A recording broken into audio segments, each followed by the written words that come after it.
Hello everyone, this is the Nameless One, and today we are going to be doing an Alicorn discusses on the unsolved mysteries of My Little Pony. Before we get started, I would like to remind everybody, don't forget to like, comment, subscribe, ring the notification bell, follow on Twitch, all of that good stuff. More about how to support the channel at the end. And before we get started, we're going to have the guests introduce themselves, starting with Lightning. Hello, my name is Lightning Stripe. I go by Lightning. I am a theorist slash writer over on YouTube.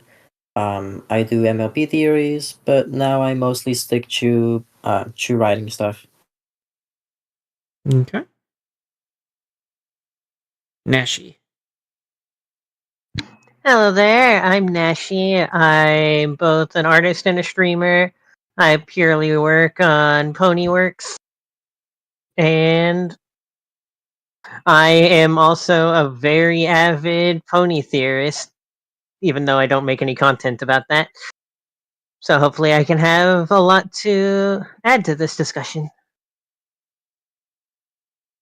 Okay. Ruby. Hi, my name is Ruby. I'm a variety streamer and been a fan of My Little Pony stuff since 2012. Although I've only really started getting active like since 2017. I have a lot of it. I think a lot. Okay. That sentence got away from me, though, didn't it? It did kind of get away from you there. You wasn't entirely sure where you were going with that one. It got away from me, yeah. Okay. Drizzy. Hello, I am Jesse Greenheart. You probably know me for my Furious videos on MLPG5. Lately I've been taking a break from that to do other projects, but I am definitely big in the whole G5 theorist industry, at least on the G5 side. So I hope I can share some of those thoughts during this podcast. I have been on one of these before, so hello again.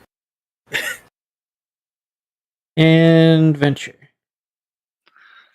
Hello, my name is Venture Core. I'm a writer on film fiction and for the site Daily Dose of Pony. I'm not really into theory as much as the other people here, but I like to make my own theories on the side and hope still to contribute to this discussion we're having tonight. Okay. And of course, I am the Nameless One. Everybody should know me by now. If you don't, welcome to the channel. If you haven't already seen my content, I actually got my start, really got my start with doing pony theories and collabing with people who did them, such as Sawtooth Waves and Windstriker.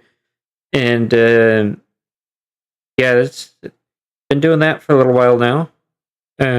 Do a lot less of the theories, but it doesn't mean that I haven't been thinking about it.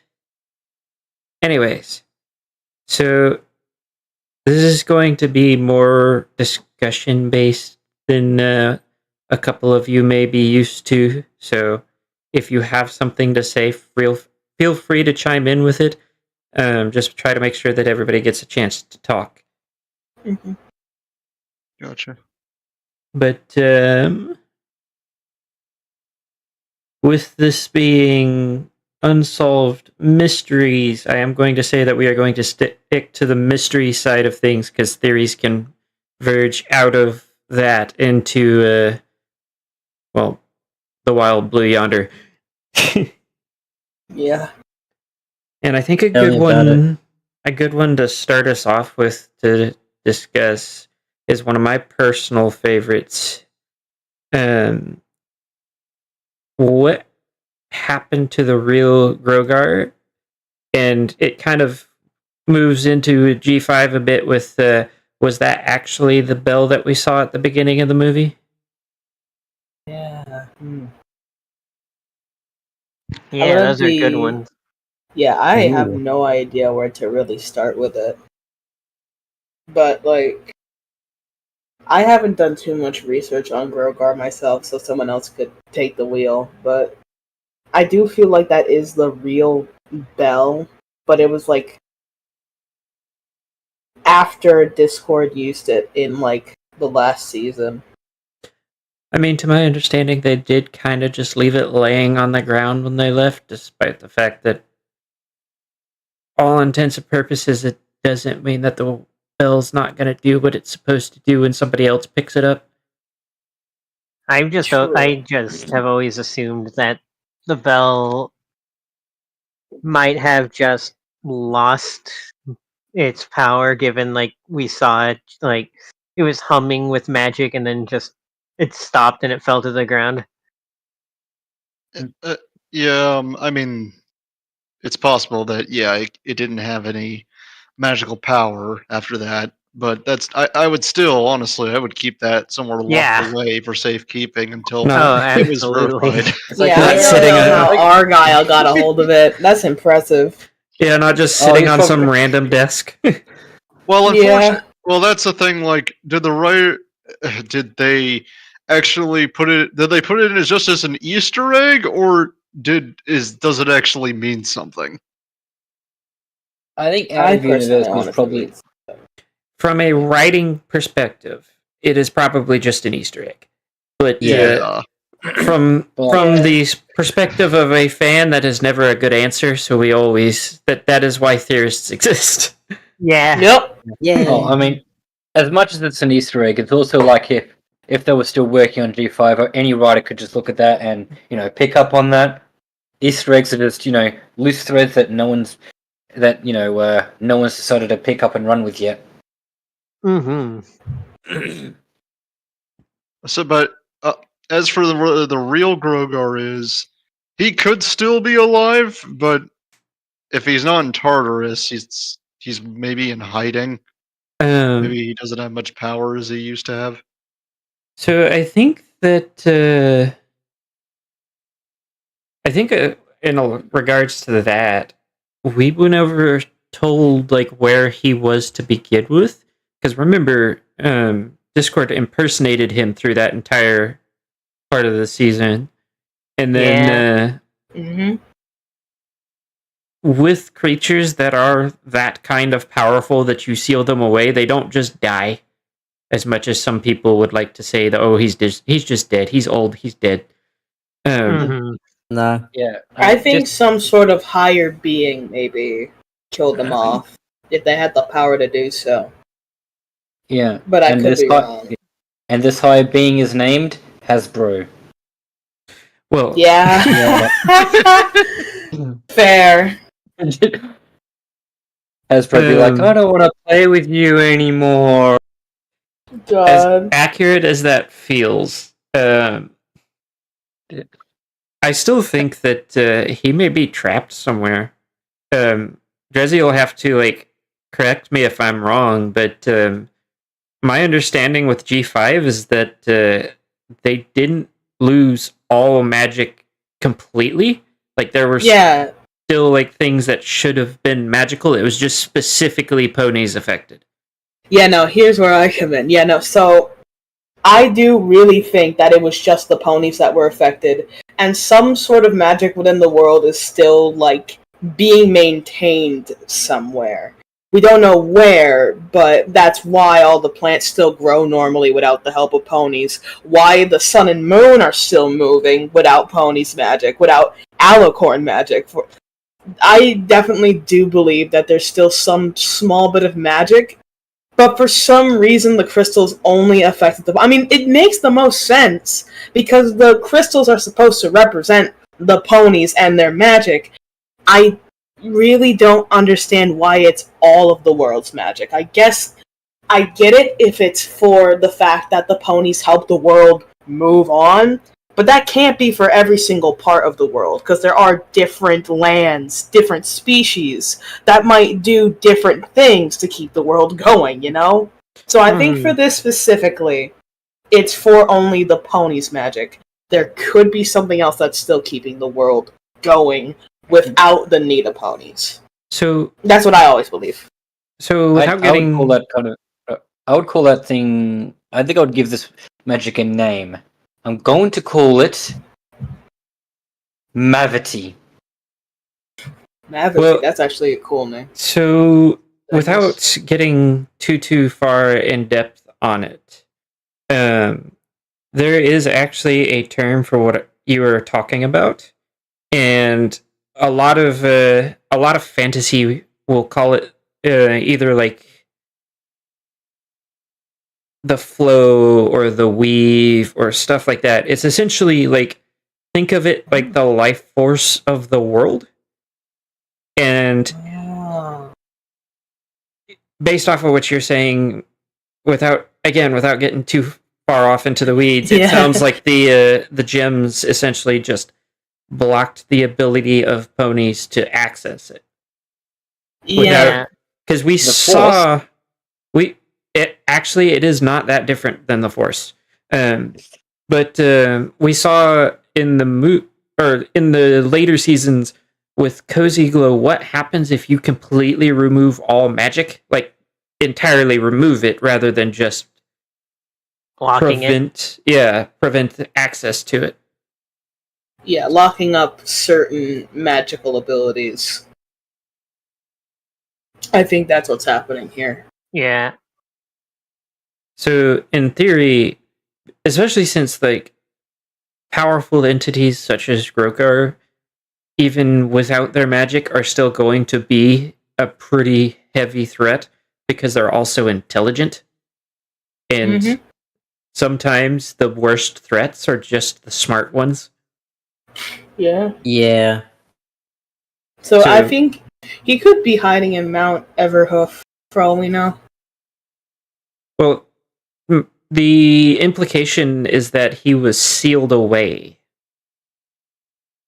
Could he By- be sealed away inside the mountain? Because I am still a little rusty on that. I've been meaning to rewatch G4 for the longest time, so I don't really remember what happened. All we It- know is that Gusty the Great sealed him away. We don't know where. Or even when, technically. It's just Yeah. that's before fair. Equestria was actually a thing. So he could be in Mount Everhoof, Yeah. locked I away did in read- there. Sorry. Sorry, go ahead. I did read up, like while the rest of you were talking, just Rogar's history in My Little Pony Generation 1, where his bell is destroyed and he, along with Bray and the whole city, he is banished back to the realm of darkness. Now I know you don't want me to run away too much with theories, but like I do have like a little one where, say, like not a G1 exactly, but like say a version of G1 or a variation of that is pretty much like considered a sort of ancient history, like with how much Generation 4 borrows from G1. You know, funnily enough, if the comics that I'm thinking of are actually canon, it's technically a separate universe. I believe Right. that they are. Oh. I mean, we could go into because the Oh, comics I heard of that. I've heard of that. are Comic. how canon they are is up for debate. Except for season 10.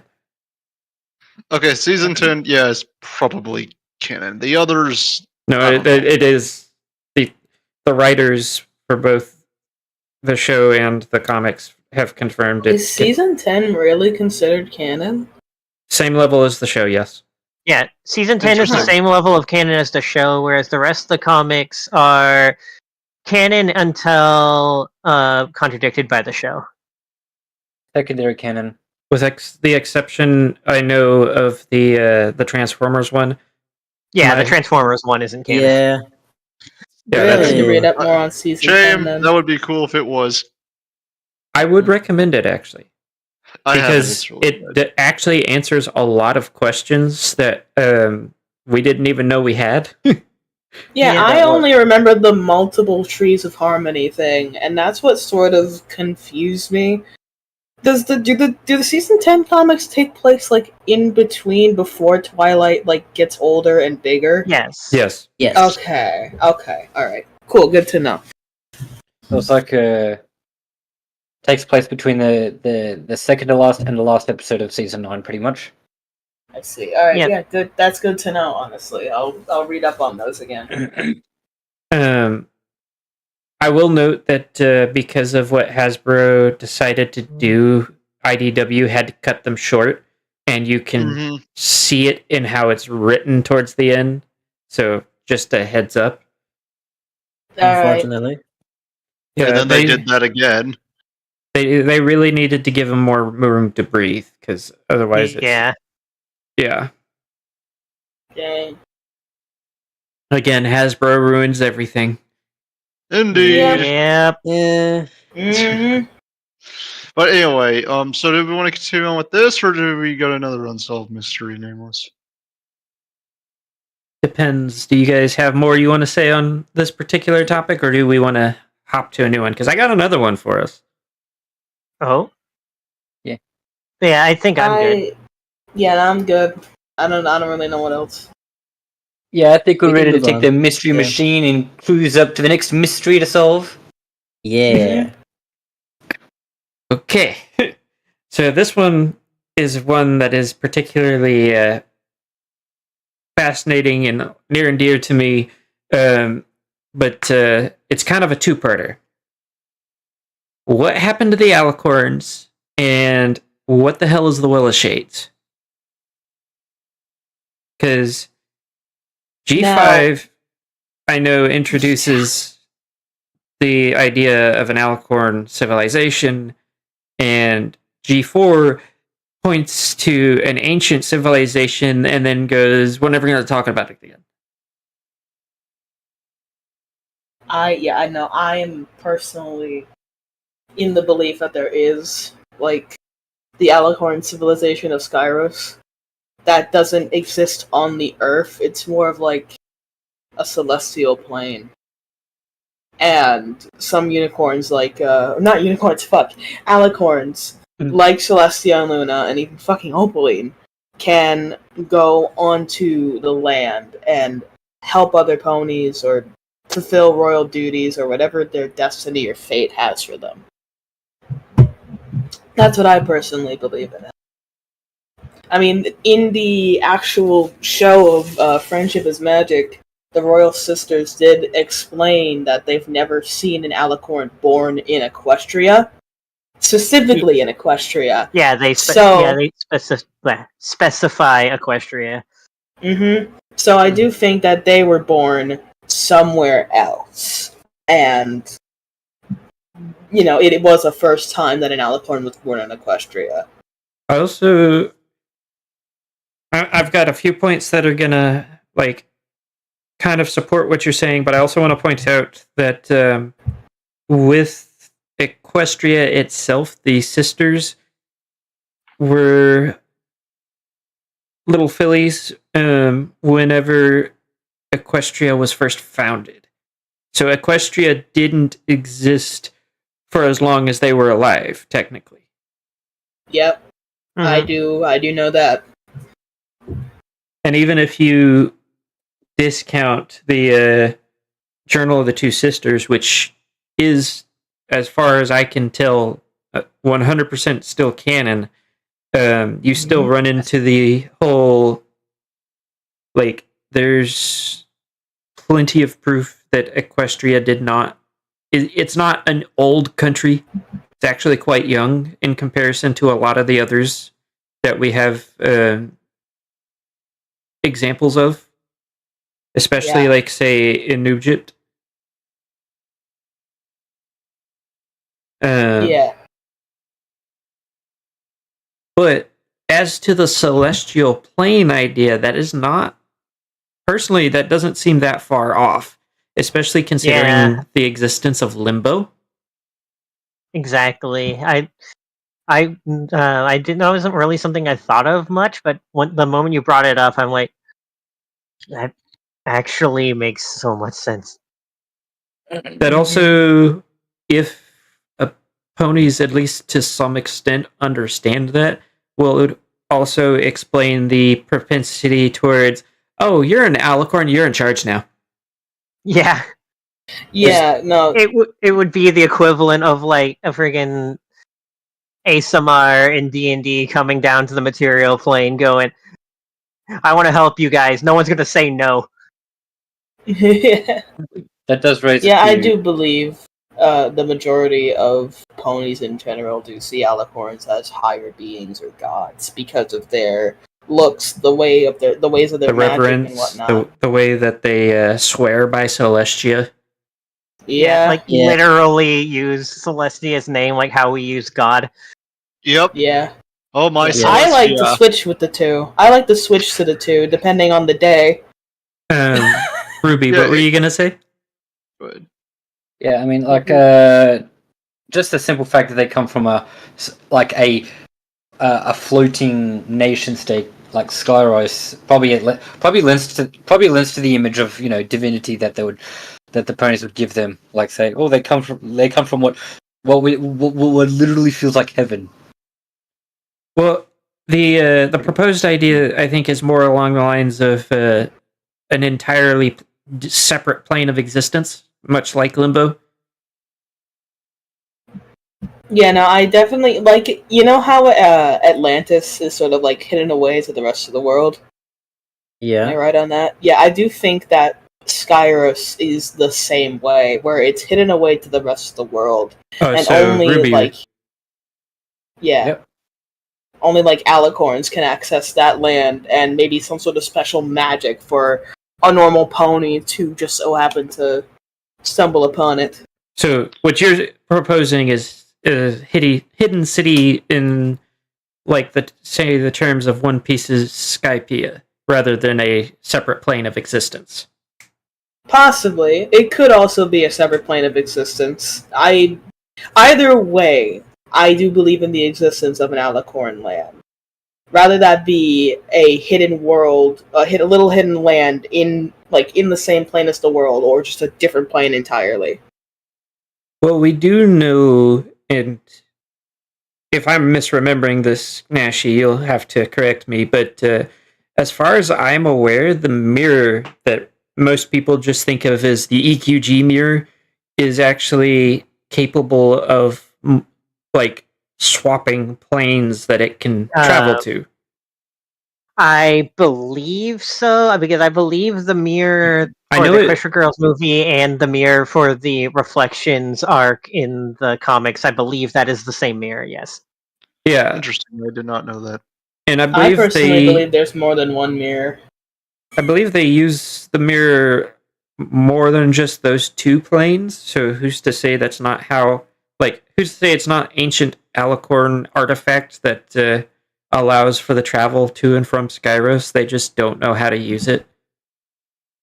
And like the mirror itself could literally be on a timer based on where it goes is based on a timer, because I haven't actually watched Equestria Girls, but from what I do know, wasn't it like the mirror only had like a short time period in which it would be open, quote unquote, Yep. open? Yes. Yeah. So like Well- it's probably not an open close thing, but more of a what world is it pointing at kind of thing is what I have in my head. I do. Oh. I do believe there was a storyline in Equestria Girls where they basically permanently locked it to one position, though. Yeah, I think Twilight Sparkle herself kind of just rigged some whole machine that basically locked it to basically Oh yeah. lock Yeah. it so that you can travel at will. It's like this plot point is actually going to be quite difficult, and I'm going to solve this problem because I'm a smart person, and instead of just like I think that kind of does present a problem if we do go with the idea that to get to Skyros you use the mirror, because that means the alicorns that exist on Equestria as is are locked off from the rest of their kind, and vice versa. Yeah, I'm not sure how that would. And I do find it interesting that if Lune and Celestia are sort of like gods that come from Skyros, yet you never hear someone say, "Oh my Cadence" or "Oh my Twilight Sparkle." I think that's the difference, though, between Because like those how two were promoted, quote yeah. unquote. I think it's a difference in how they view what I usually call ascended alicorns. Yeah. Cadence and Twilight weren't born Alicorns; they were made, and they were both still very recent in the public consciousness of the country, as opposed to Celestia and Luna, who have already existed for over 1,000 years. Yeah.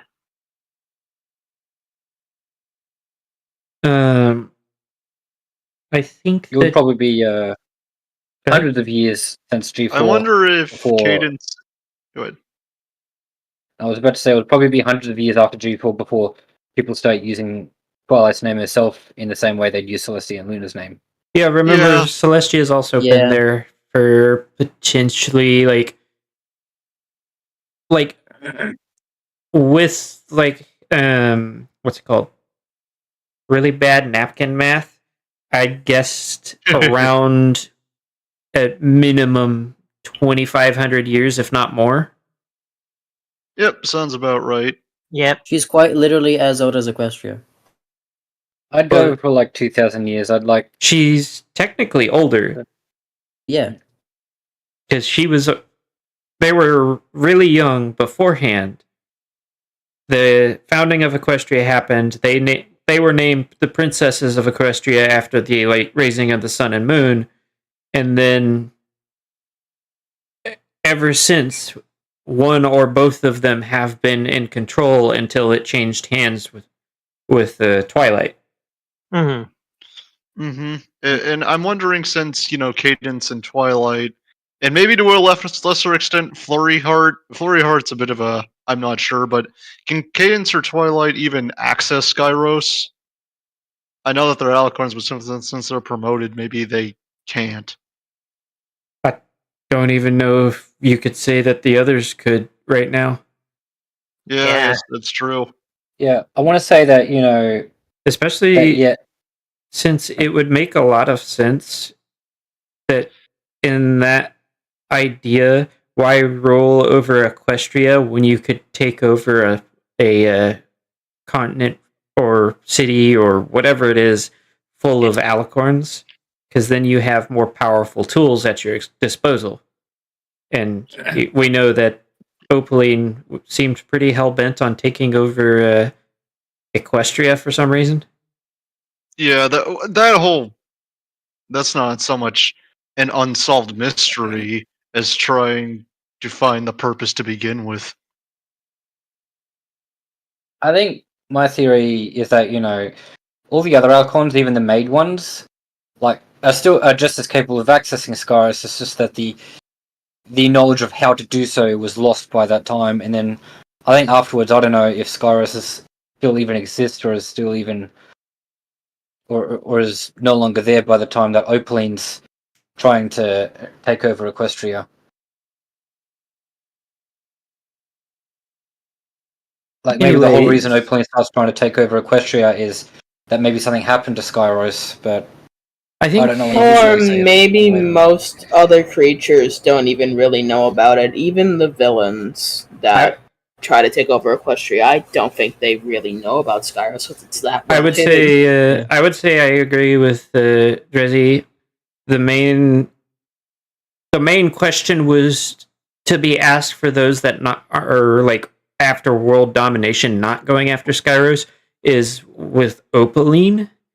But you could also argue that it's very obvious for the most part they have a very isolationist view on how to handle the affairs of the wider world. So it could just be that they are a non-threat. But I think I am going to move us to a new topic now. Topic now. So for those of you that don't know, at the end of the season 10 comics, the statue starts to fall apart. That was the trio that ended season 9, and not like breaking pieces off and just falling apart like normal statue wise. It started peeling away like a layer of like essentially a skin covering the 3 villains. Yeah. I think I remember that because I did read a Oh, bit on yes, I remember Yes, I'm that. quite familiar with that. Yes. So, Yeah. what do you guys think happened to those three? Because it made it look like they were going to go somewhere with it, and to my knowledge, they never did. It I don't was think just it kind They of were left as a going smoking to, but gun. they didn't. I genuinely have no idea. Maybe the Free tried again, or they went in hiding. I don't really know myself. They well, could be in like some kind of preparation because the three of them are very smart. They're probably like, well, we lost this time. We're not just going to attack again. It would depend how long the statue itself would take to fully unravel. Yeah. Do you think Opaline may have done something to them? It's a possibility. The main thing that I think of when it comes to that whole point is like Chrysalis and T-Rex. I can fully believe them planning something, but most things that Cozy plans out are not gonna last simply because she is not gonna live out nearly as long as Chrysalis and T-Rex. Yeah. One of which has potentially lived for thousands of years as is. Yeah, Maybe Yep. Cozy Glow got reformed, and the other I- two just I would vanished. have liked Cozy it's Glow also to a get possibility. reformed. Though I have a feeling that Cozy Glow, unlike Chrysalis and Tarek, I mean, she's just a filly, so she probably lived, if she was freed. Unless she meant early end, I doubt that she lived beyond Yeah. the normal lifespan. Yeah. Yeah. It would have required a good deal of magic and use of artifacts and things like that. And I don't really see Cozy Glow having made it into the modern age of ponies. Oh, yeah. Because I'm Same. pretty sure that everything that happened, everybody lived long enough for there not to be, for at least 2 generations to be gone. Because we did see the generation that the main 6 were a part of, and then you would have to have the generation that their children, for those that had them, like, cheese sandwich, were also gone as well. Yep. Because I couldn't see them or the CMC allowing their parents and siblings' legacy to just die out like it had. Yeah, there's also I'm trying to find it because I have it written down, but there's also the thing with what's her name? The grandma in G5. Dreezy, you might remember the name. Grandma Figgy? Grandma, was it Grandma Figgy? I don't remember. Or it was Grandma Figgy. Well, Elderflower is very, out there.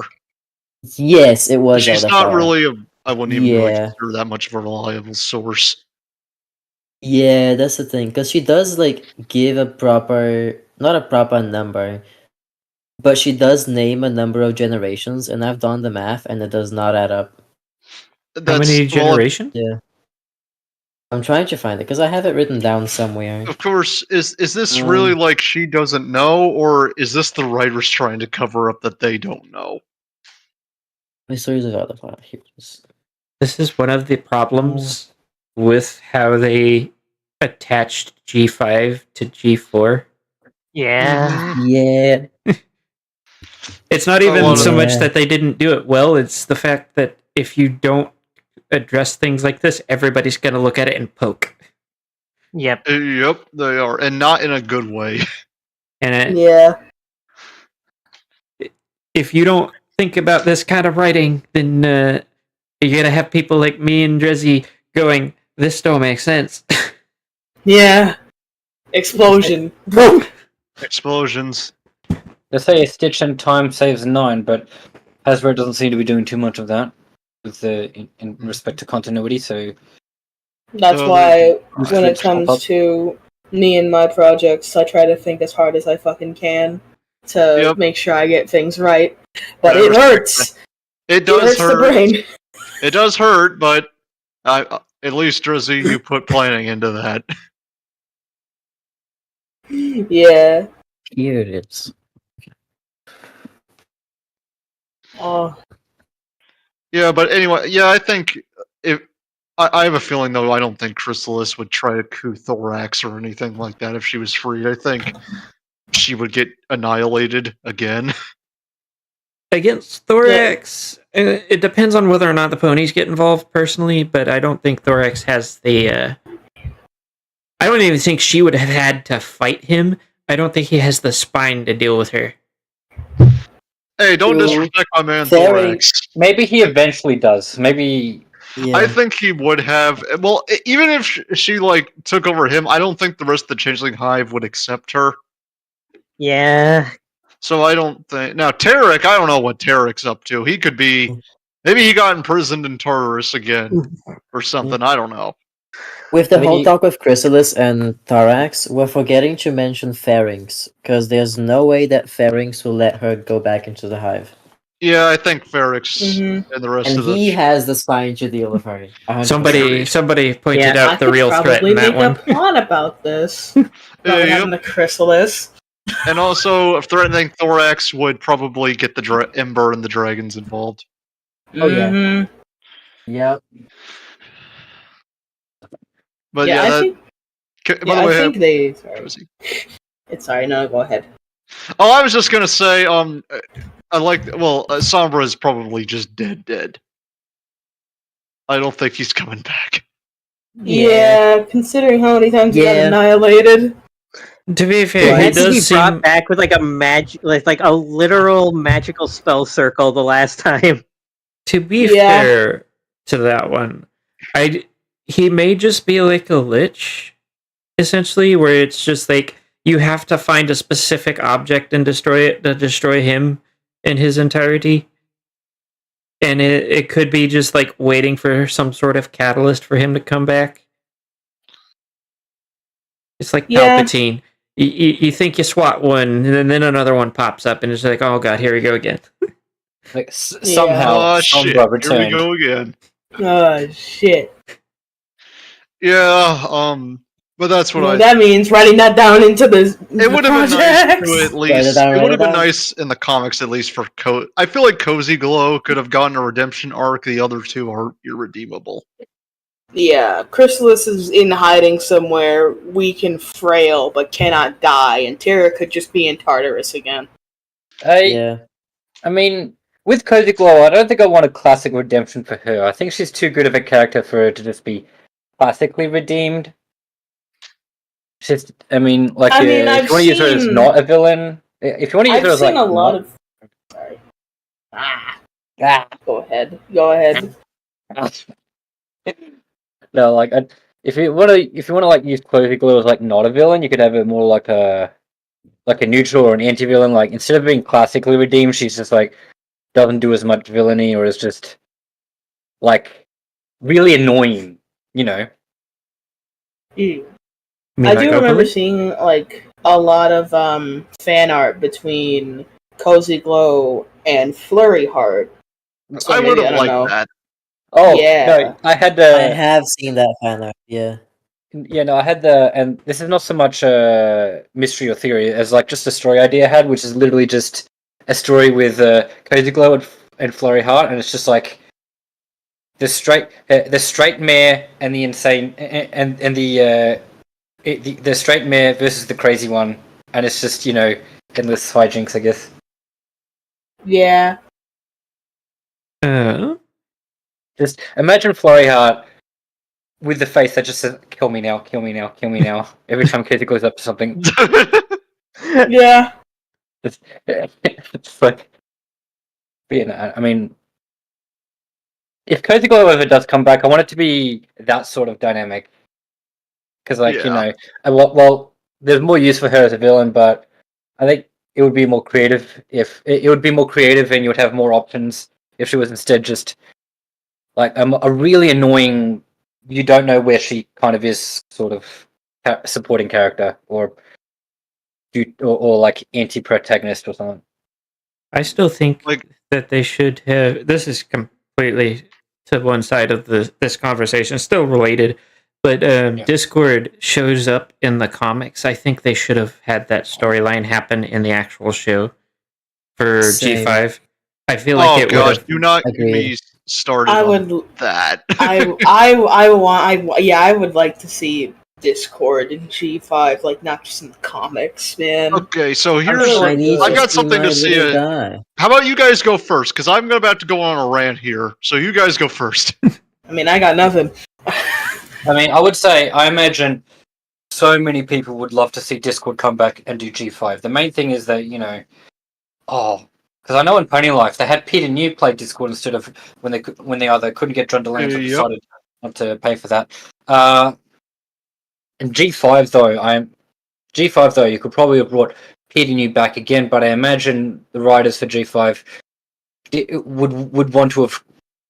would have been more like, okay, it's John Delancey or nothing, because like it's a 3D animated movie, 3D animated animation, or just I don't know. Okay, because they had so they had 2 TV shows. One was 3D, one was 2D. The storyline that this happened in would have been like concurrent with the 2 animated shows rather than the movie. Which the movie that shows had a lower budget, so I doubt they could have gone. Basic, without too much spoilers, Discord comes back because he doesn't think that the ponies should have magic again. Essentially, is the long and short of it,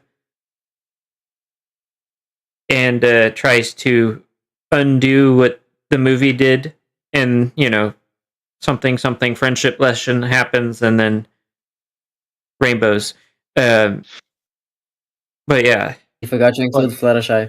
Okay, no, we don't talk about that. Anyway, can I go on my rant now? If it is specifically about that storyline, make it short. Okay, so here's my thing. First, I don't consider that comic to be... Okay, yes, I think Discord should appear in the shows. The problem is, Discord as a character, I don't think his design would work in 3D very well. It would be hell on earth to animate in 3D. We could figure it out, Smile. Second, I think you would have looked really ugly in Tell Your Tale style. I'm sorry. And 3, I don't think that storyline is canon to the shows because it contradicts the show so much.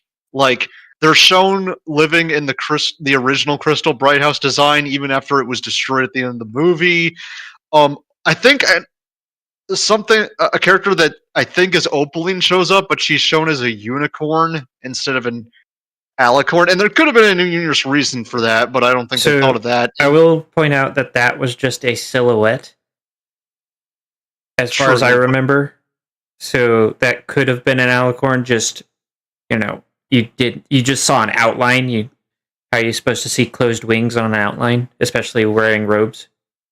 And 3, if Discord is such an important character to MLP in the timeline, and yet he's not mentioned in the shows once. And I get the G4 comics kind of had that dynamic as well. Like, there were characters that were kind of important, and yet were not mentioned in the shows. But Discord is so important, I feel like that's something you need to bring up.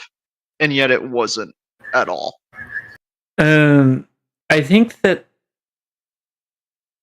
So we're going to step aside from the lore side of things real quick. As a writer, they didn't think that far ahead when it came to Discord. There was a very stark difference on the people who wrote for G5 compared to the people writing the comics. Because the comics people are still people like... what's the one guy that always shows up at a... Andy Price. Yeah. Andy Price. Andy Price has passion for MLP and the Brony community. Yeah. I don't know if, like, based off of viewing some of the stuff that has come out of G5, I don't know how much that the writers for that show understood G4 before. I don't think they did very well. And of course, some of that might have been caused by Hasbro giving them strict deadlines for like, okay, better make this for a paycheck. Yeah, not only that, there was also the limitations because of the whole Disney Channel, or not Disney Channel, I was like, wait, Discovery what? Channel, Don't bring up Discovery Channel Zootopia. shit. Oh, my bad. No, I meant the Discovery Channel stuff and like the E1 stuff, where for some reason Discovery Channel still owns some of the characters, even though it was all Hasbro's things. So there was that lawsuit or whatever that they had to deal with. Yeah, and we only have, by the way, one writer or executive for Hasbro said that. Yeah. I'm inclined to believe it's true, but there's a possibility it might not be. Though if it's not, that raises further questions. Yeah, that raises a lot more questions if it wasn't true. I think that honestly, when it comes to like G5, if you are looking at it as a continuation of G4, the comics are better for that because it brings a lot of the passion that was from G4 to G5, whereas the G5 writing seems like it was more meant for like its own standalone series rather than a continuation of G4. Yeah. But before we get too deep in on that one, I think we're going to switch subjects. And this time I'm going to pick one of y'all to propose a mystery. And I think we'll start with Lightning. Oof. Let's see.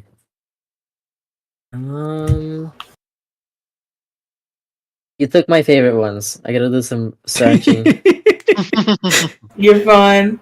Lo and behold, the Alicorn asks all the ancient history questions. Yeah. Am I good to be right back real quick? Yeah. Just real quick. Hold on. One big mystery that I've been spending way too much time trying to solve when it comes to G5 is where the heck did everyone else go? Because we see ponies. Oh god. Yeah, we don't see Does anybody. he just to pick the worst time to have to go do something? Yeah, well, Yeah. if she is not back by the time we're done with this, we'll just ask her again. I feel like that kind of goes into where everybody went.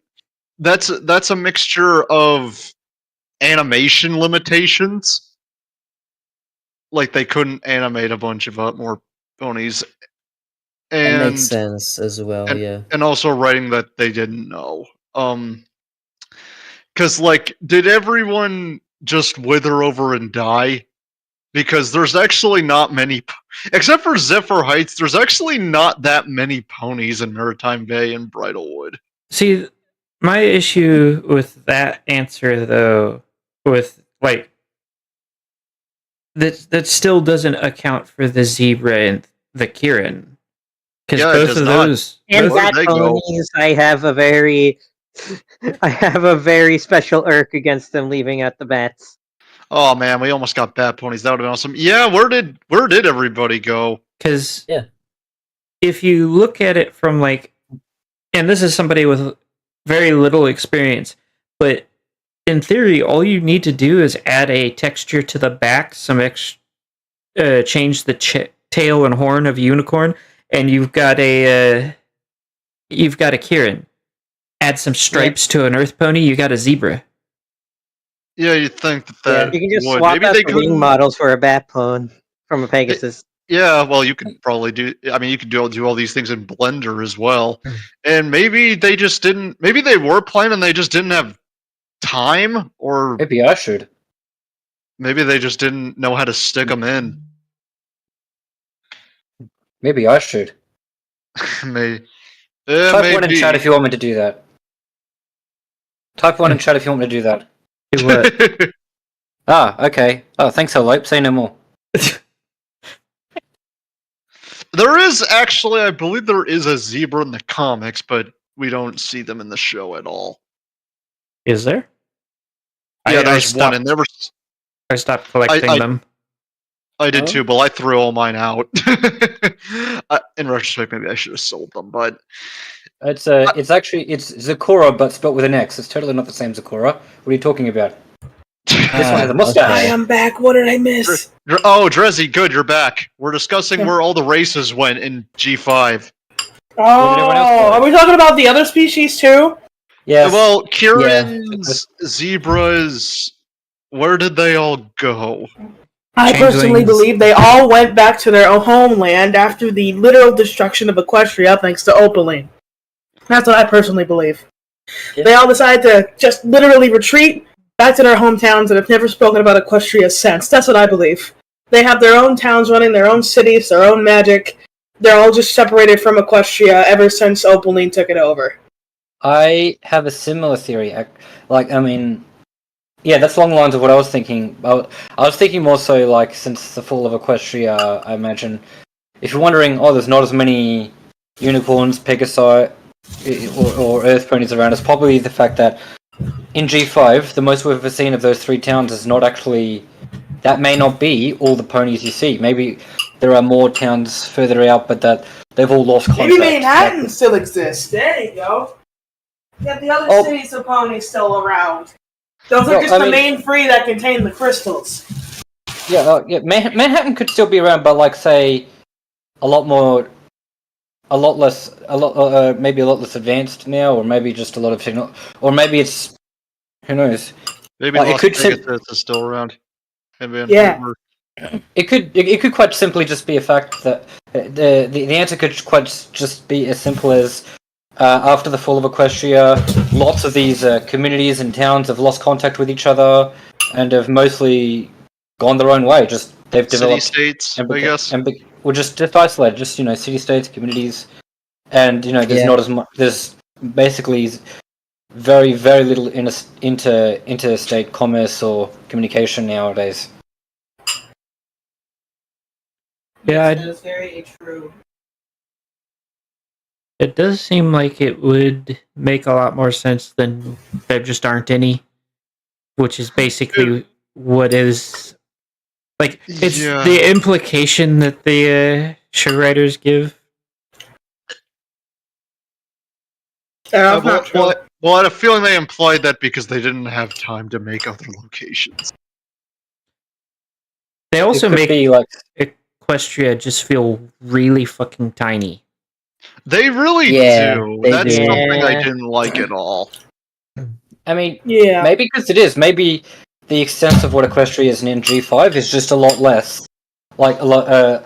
Like I don't like that explanation, though. That doesn't make sense as an explanation because the scope of the continent would still be the same in size. Yeah, I know. And then what I'm saying is the world feels like it's just like the same 3 places.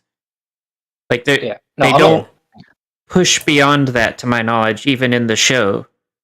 Yeah, I'm not saying that the Equestria, the landmass, is much smaller because that doesn't make sense. I imagine like in the show, like they're trying to bring back Equestria, but they've only got, it's now only those 3 towns and maybe a bit more than that. Like Yeah, if they really brought the nation. Equestria was a big place, though. Those ponies would have had to go somewhere, and they couldn't have just gone there. I also, that like effect, kind of makes it sound like they run into the same problem as like instead of a racism thing, it's just like we're the only ones that exist, right? We don't gotta go see if there's anybody else out there. Maybe that knowledge is not lost. Like I don't know. Like, do we have like a defined? Do we have like a rough ballpark figure for the time period between G4 and G5? No, not really. No. No. At minimum 2 Not generations. one that works. It has to be longer than 2 generations. Apparently, it was about 200 years or so. Yeah, but that was in the leaked G5 Bible, and we don't know how canon that is anymore. Well, our estimation for the team was exactly 274 years between each other. I could see that being reasonable if you're not... We can add it up to at least 300 years.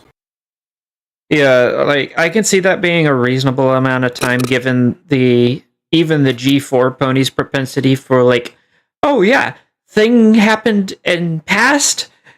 I can't see it right now, so it must never have happened. Honestly, that's just how the world sort of works IRL as well. Like, all this stuff must have happened in the past, but we don't see any implications of it here in the present, so it must not have happened at all. Yeah, we're comparing our experiences and forgetting that we live in the information age. So we have all of human history at our fingertips, but that's because we have all this information technology and the internet. Equestria, as far as I know, never got that in its history. I mean, they probably did would've for been a lot more difficult. G5. They would have had libraries and Nope. ponies talking to each other, so it's not like it would have been impossible to learn history, but it would have been Well, more of an effort to. I have a slight theory that all the history is kept somewhere, not existing within the world, but in some sort of different plane. Because there's the fucking Bright House that introduced Misty to this library of spells. Oh, But gosh, there don't get also me started could be other history books, and then you also got the night market, which seems to act as a magical storage, but is also Yeah. used as a night market to buy these artifacts. So Night maybe market? that is what happened. Yeah, the night market for G5. It was That we were supposed to- introduced. that in we the were supposed to show. get in Winter Wish Day, and we should have. Yeah, that's run by a bunch of breezies. I have a whole different theory about the fact that Twilight probably hired them for some reason to be the keepers of this Why does it make me old think? equestrian magic. Or Why does it make Or me that's- think of the night parade of 100 demons? Ooh. I don't know what that is. I don't know what that It's is either. Japanese. What? It's essentially the yokai. They have a parade that is supposed to be of 100 demons, which, like, it's just, it falls under that same kind of idea. You could also point to the Fae and be like, they've got something similar, because the Feywild will often merge with the material plane to form areas where they can have markets, carnivals, things like that. But they're also incredibly dangerous to be around because Fae. But like that's what the bot. That's what it sounds like to me. Oh yeah, the bots actually worked. Oh, The good bot God. finally worked. I don't. Dino. I'm technically not supposed to have those features, so it will. I have had it wait literally 3 days before it finally notified somebody, like anybody, of one of my videos coming out. And I'm just like sitting there looking at it. It's like, you're kind of late here. That one's been passed for a while. I hate Dino in general. It sucks. It's stinky. But I don't know where I was going to go after that. So that was. I think we were going to suggest one mystery. Is that all we're going to say for that one? I think that should be good enough for that one. All right. So pick I'm gonna let Nashi go next because I have a feeling I might have a idea on where Manashi might be going, but I'm gonna see if she surprised me. Wait, on this topic or a new topic? New topic. Oh, You're getting to choose the topic now. okay. So what I want to know that was never, it was brought up and never addressed again, like probably because the name was reused, but not Stygian, but the original Pony of Shadows from Castlemania in season 4. We never get any closure on what that thing is. That's right. We didn't. Because like it's clearly not like some kind of like vestige of Stygian that was around. He was powerful, but I don't think he was like that powerful. And if it was him, why would it specifically be haunting the Castle of the Two Sisters ruins? So I have a bit of a thing for that one. So Ooh. Some of you may or may not have seen my theory on this, but it's not a vestige of Stygian. It's a vestige of the Pony of Shadows, because the Pony of Shadows is entirely separate from Stygian. Especially since, if you look at it, yes, alicorns are considered powerful and like it could be considered a symbol of power, but it takes that form when bonding with Stygian entirely without any outward prompting. It keeps that form when he's removed from it until forced into limbo. And it is shown to have its own will. Yeah, that is true. Like, he was pulled out of it, but it was still, like, going until it got sucked into the portal. If you remember, too, our only other example, whether it's canon or not, our only other example of anything like this is the Nightmare Rarity storyline, where the Pony of Shadows is very similar in concept to the Nightmare. Nightmare Moon essentially left. You've heard of a carbon footprint. This is a magical version of that. Yeah, like the Nightmare itself is like a living entity that can use like the negative emotions of a pony to nightmareize them. Yeah, the idea that, it. Let's be honest, Starswirl may have been a powerful and talented mage, but he was not good at what he did particularly. He was just better than everybody else. Yeah, especially if you like go with the comic origins of the changelings, where it's basically he fucked up doing something and some tree became magically toxic, so he hammers a sign into it, and from the hole that causes, out come the changelings. So we don't exactly like, and his greatest, like his magnum opus spell, Twilight has to fix. Yep. And so the idea that in attempting to for his time, but by modern standards, he sucked ass. By even by his his time standard, he was a bumbling buffoon that just happened to look smarter than everybody else. Yeah. Huh. But the idea that his spell that trapped the Pony of Shadows in limbo was not entirely it wasn't entirely able to capture every single iota of this entity. So now there's just enough of it to look like a living shadow, but not enough to actually cause damage. I can see it. See, where I thought you were going to go is the fact that we never see bat ponies again. Where the hell did they go? Well, We need bat ponies. Thresholds are for life. We sadly do have an answer for that. Oh, we do have an answer for that? We do? Not in lore or anything, but Hasbro wouldn't let the writers do anything with them. Why not? We have confirmation of that? Do we have confirmation of that? I believe so. Where? So they got put in the timeout closet. I know, Slice of Life, the 100th episode, there was supposed to be a scene involving a pair of Bat Pony guards. It was supposed to be around the time of the scene where Celestia and Luna are fighting over the fucking wedding gift. And it was supposed to be two Bat Ponies, two of Luna's guards, taking amusement in the scene, but Hasbro made them take it out because they don't like Bat Ponies. What the fuck? That was a missed opportunity. Bat ponies are awesome. Yet another example of how Hasbro ruins everything. Hasbro does ruin everything. Of course they do. Yeah, as a D&D player, I agree. Even outside of a perspective of, oh my god, I love Bat Ponies and stuff. There was no reason to remove. There was no reason to deny that kind of thing because you've already established in the second season that Bat Ponies exist. So and then in the finale of the very same season, they at least make a cameo in the Nightmare Moon universe. But the only one who spoke was fucking Rainbow Dash.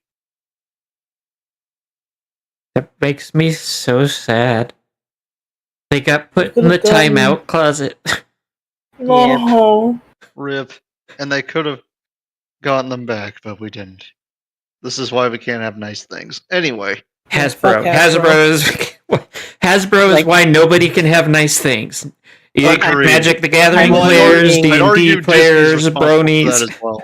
Well, I'd argue Disney's responsible for that as well, but that's a separate Like, I'm issue. assuming the only reason why Bat Ponies got anything in like the books and the comics was because Hasbro has less oversight over those. Yeah, IDW was basically told, don't contradict the show, but otherwise do whatever the hell you feel like. Yep. And then they still contradicted the show. To be fair, Well, it was more the show contradicted them as time went on. Yeah. Yeah, I guess to be that's fair. IDW would make stories and they would, establish a bit more canon, but then IDW won't contradict the show, but they can't stop the show from overriding something they do. Yeah. Yeah. If the writers for both teams talked a bit more, that would have avoided that. But That is something that is noted by. I actually did are the season 10 comics, are the comics canon is just in general, and when one of the writers for the season 10 comics was talking about it, he was saying that it was a constant balancing act to try and avoid contradicting the show, only to watch the show trample over anything that they wrote. So yeah, it's definitely one of those that they never really, they wanted the Marvel-esque interconnected universes and franchises and all of that, but didn't want to actually put in the effort for it. Yeah. Because of course Hasbro. Yep. I'm just assuming when it comes to Bat phones, Hasbro was Hasbro being Hasbro and them being stuck in their ways. They're probably we only want the main 3 pony races because that's all that it's ever been, and that's all we'll ever let it be. They even have toys of them though. I am not. Yep. I don't understand. when MLP Bat Pony toys. Yeah, there are officially licensed toys. If I remember correctly, they are pulling a cart that is like a royal chariot, essentially. And it may or may not have something to do with Nightmare Moon, but I don't remember off the top of my head. It was probably a toy based off of Luna's entrance in Something like that, yeah. in Luna Eclipse. But yeah, If we're gonna have someone else pick the topic, they can go ahead. My earphones are on 5%. I need to let them charge for a good 10 minutes. okay. So, go ahead and pick someone else to do the topic, and I'll be right back. Okie doke. Okay. Ruby. Okay, well, other people have been taking things I've been thinking of. One of the only yeah, thanks. You guys are. No, Sorry. You're welcome. Sorry. no, I'm thanking you. I don't want to thank you. I don't want to. I don't want to think of anything. Thank me for no. Oh, I don't know. I don't have much, but I don't want to bring up the Equestria Girls universe and ask. Look, it's really okay. So it's really open ended and really not, and there's not really much room. But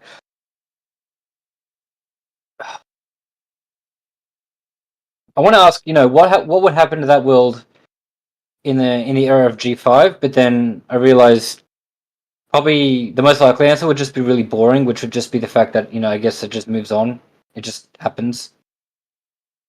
Given that It's all there, but there's not really much of a Even though it was a universe that didn't really have magic to begin with, it really, it would have made a couple of people sad, but otherwise life would have continued as normal. To be entirely honest. Would the magic that have gotten into that universe have been removed when Twilight locked magic away in Equestria? I suppose that's the only question I have. Was with the effect of Twilight locking magic away in Equestria, would that have affected the Equestria Girls universe?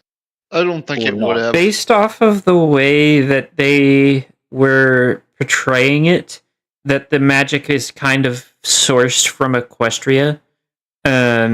I think that what would have happened would essentially have been something along the lines of like they kept using it until it ran out, and then they realized they couldn't go through the mirror, and then it was just kind of like, well, what do we do now? I guess we keep going. Yeah, Like, Yeah. you can imagine not Sunset much they can do. trying to solve that. Sunset trying to solve this mystery for like say at least 5 or 10 years.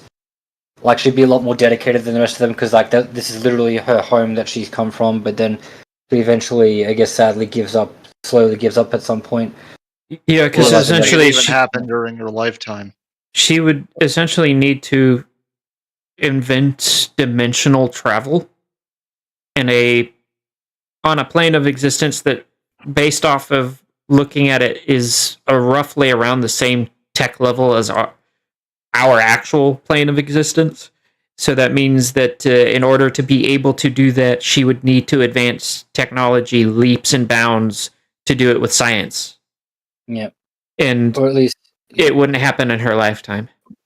I don't think it would, yeah. the only other option I can think of is if she just went all the way to Giza in Egypt and dug a ring out of the sand and did some Sam Carter stuff with it. Yeah, I don't That's all I can think of. I don't think that it would really be able to do like that's the- more of a sort of it's more of a joke than anything, but you know. I mean, we nearly got Equestria Girls in G5, but we don't know how that would have worked. Yeah. I feel like it would have been exactly like it was in G4. It would have been the G5 crew being essentially mirrored by the G5 version of Equestria Girls, but like essentially they're younger. That they're like high school age, maybe older actually. I don't actually know how old that is one mystery that is That's a mystery right there. Yeah, I think Sunset is older. I think they just have it vaguely senior high school age to relate to senior high school age girls. I think that's for, I mean, Equestria that's- Girls was made to crimp off of Monster High, so there you go. Oh, they did. They absolutely did.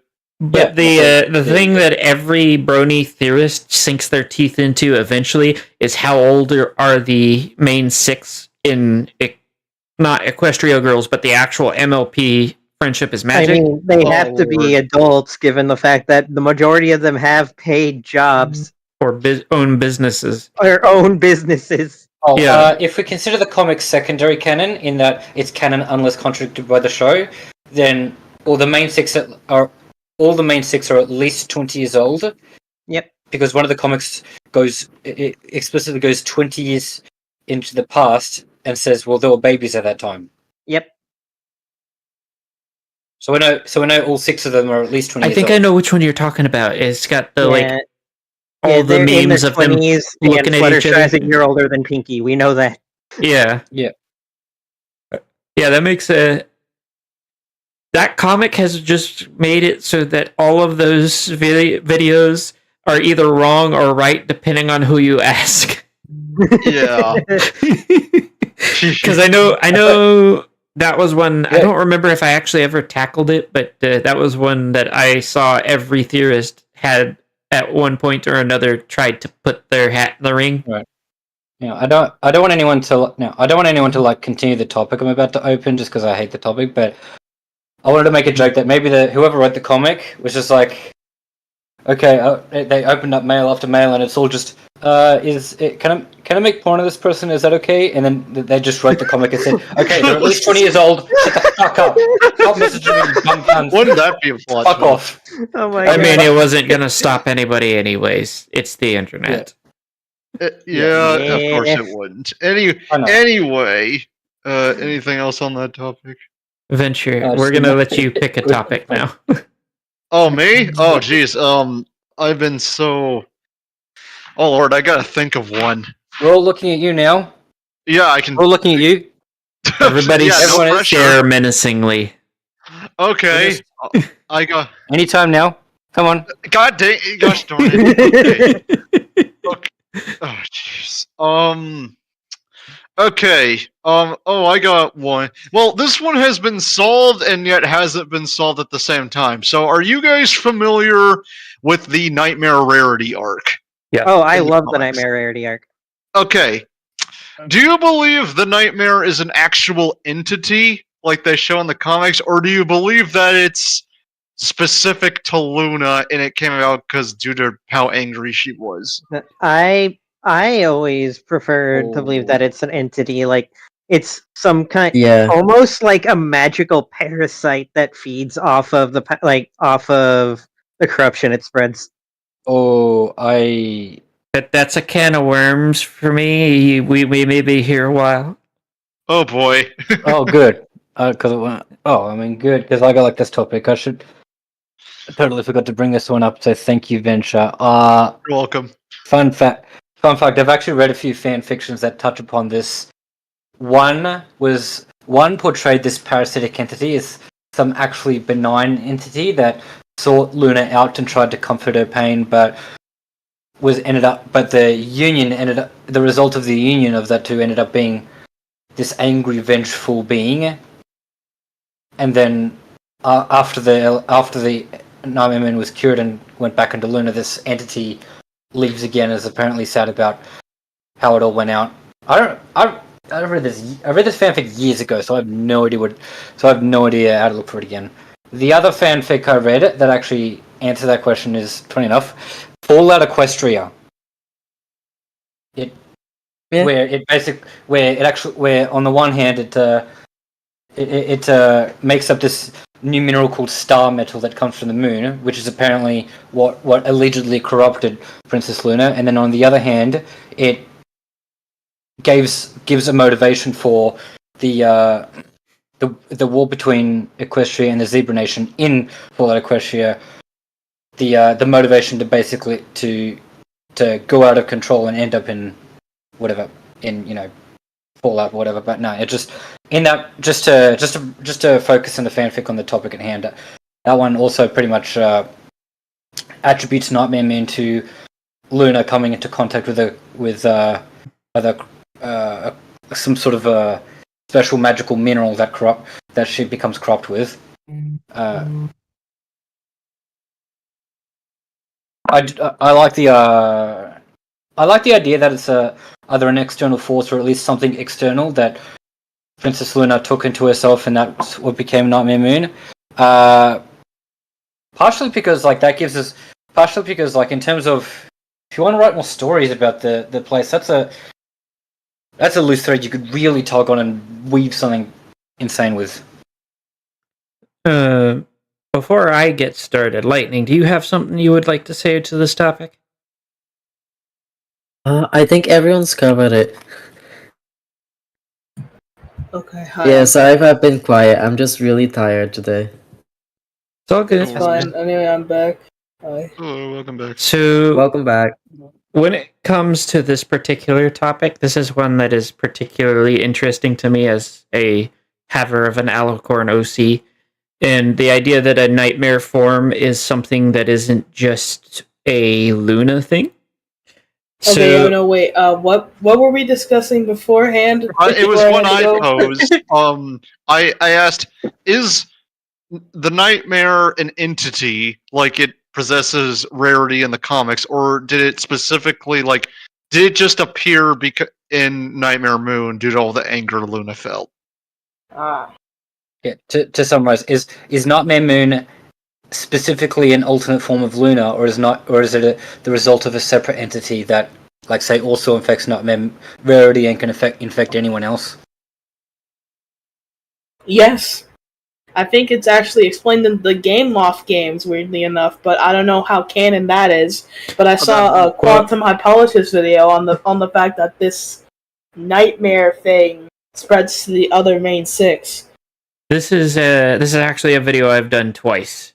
So I'm gonna do it again for the third time on the podcast. Nashi's actually heard this before, and I'm pretty sure Venture might have as well. But so the way that I look at it is that this is in fact some sort of like parasite, and that it's something that alicorns have the ability to feed uniquely. Because you kind of get an example of what it could look like if something that wasn't an alicorn had it with all bottled up. If you remember, her anger gets out and then starts infecting other people. So Yep. it's an emotionally yeah. based parasite of some sort. And the fact that alicorns are so uniquely powerful within the setting implies that they would output way more than even Starlight's capable of, which we've seen what kind of glass cannon she can be. Oh yeah. So the idea that it's an entity that can be formed separately, it may be something that they essentially are born with, and then it continues to gestate based off of like negative emotions, which somebody who is basically living in the shadow of her sister, literally only ever seen at night, which during the time period, given the rough guesstimation of like where they are technology wise at that point compared to where they are in the actual show, nobody would have been really up and about at night at that point, because there was no electric lights, lamps and candles and things like that were more primitive than what they would have been in G4. So it begins to feed off of her negative emotions, begins to grow in power to the point that it can influence her decisions, and eventually she just gives into it, and that's where you get Nightmare Moon. And it would almost appear that depending on who is the one it is turning, so like for Celestia, the implication that Daybreaker is based off of pride rather than jealousy is strongly made in the comics. Because yes, both are prideful, but it seems that there is more of it for Daybreaker. Because, like, you see in the episode, she's just having a complete blast showing off her power. Whereas for Nightmare Moon, it's more of the power is a means to an end, and that end being ruling Equestria. Yep. And like probably motivated a bit by revenge, or to basically like get back what she feels she doesn't owed. have any of. Yeah. Envy and jealousy. Yeah. And so with that, we get to see like and this is how I kind of explain the change of design for Luna. What happens to somebody that is under the influence of one of these parasites where they get to take control? She comes out weakened and confused. Like, she understands that terrible things happened and she blames herself for it, but she doesn't seem to quite understand where she is when she initially comes out. And then if you watch the Tantabus, because with the complexity of a mind, the main six did the equivalent of trying to do brain surgery with a howitzer. Yep. So Lobotomy. That's essentially what it seemed like. The spell that they tried to use to free her was, and the way that I interpret the Tantabus is it's not just her guilt, it's the remains of Nightmare Moon, because it tries to take its own form and escape. Something that is made essentially as a self-flagellating kind of punishment should not have the will to try and escape and cause havoc. Unless, of course, it's something that already has that will. And we do actually have an example of what I believe is the logical conclusion of what a nightmare parasite will eventually become if it is allowed to just freely feed on its host till its natural conclusion, and that's the Pony of Shadows. why else does it take an Alicorn's form? And why else does it now seem to need some sort of host with negative emotions it can feed from? It's fed it's essentially killed its host, so it needs a new one. Yep. Mm-hmm. And that's why I believe that it's a separate entity. Now, I will also note that because of how powerful Nightmare Moon is and how long she was on the moon, in that specific instance, it may not even necessarily be parts of the parasite. It's just the fact that it is the imprint of the evil magic that has been just festering here for centuries. Because it's stated that she's been there 1,000 years, and there's nowhere else for it to go. For something that powerful, that she, by herself, is enough of a threat that the elements of harmony essentially break their rule that you have to have harmony to use them to banish Nightmare Moon. Mm-hmm. Because I do believe that our artifact, or our group of artifacts, is sentient enough to understand what is going on and what is needed of it. That's kind of proven later on during the show when it starts making holograms to lead people places. Yeah. But yeah. Or like at the very least when it refuses to work for the discorded element of harmony in season 2. Yeah. Mm-hmm. It's just like, no, you don't got the heart. Exactly. Yep. When it comes to this whole topic, Or how I the have tree fucking destroyed the mean six.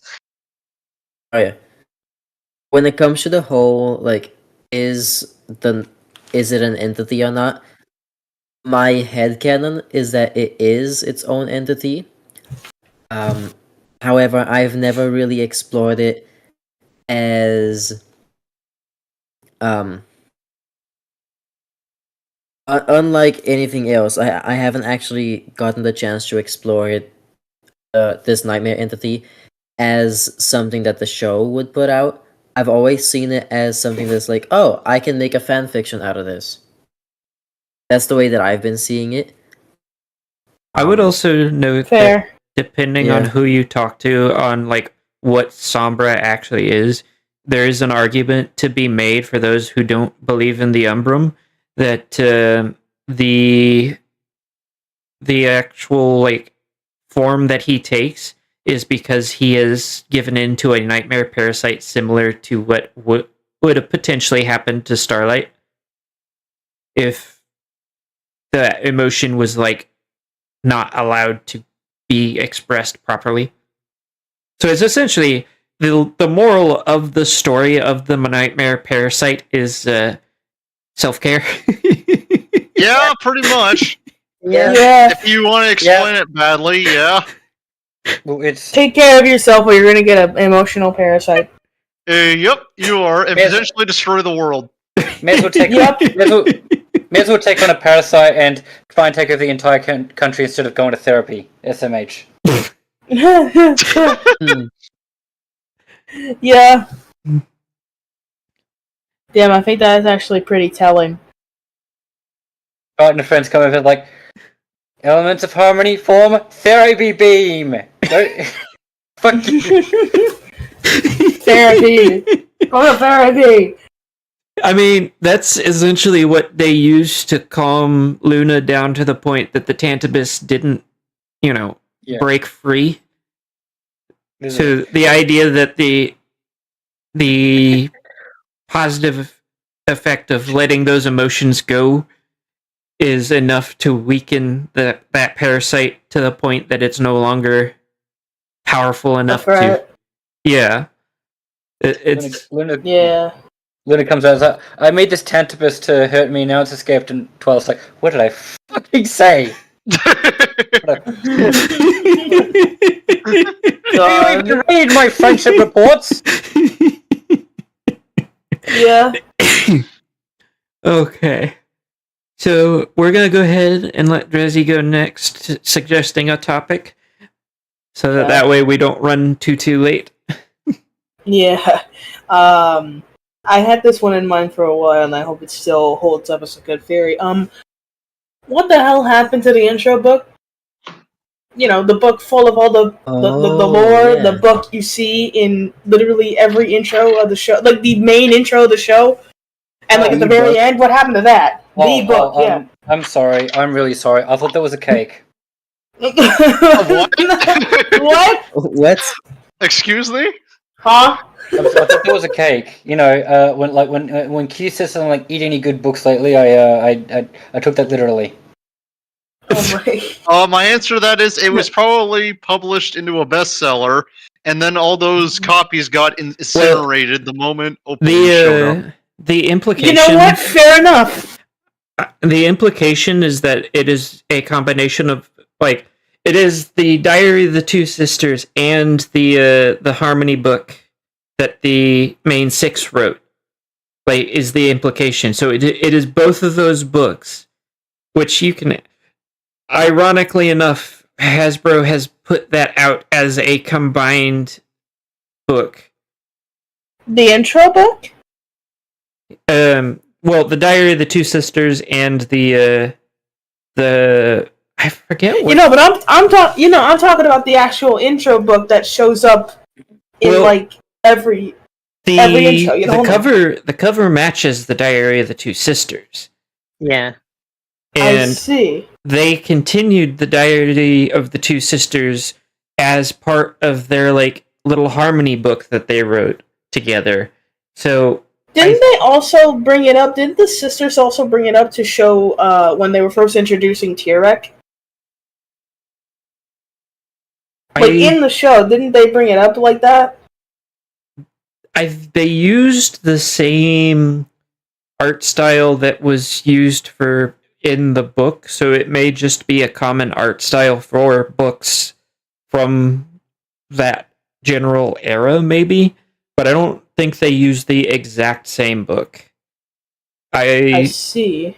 I do know that the one that closes at the end of the show is, as far as I'm aware, actually the Diary of the Two Sisters. But it's not written by the two sisters because after Twilight gets it, they essentially start the I think they literally call it the Book of Harmony. Mm-hmm. And the original one, I think, was left in. Actually, I think that Twilight still had it in her library. But they also published the Book of Harmony for everybody to read because the original was kind of not doing so great.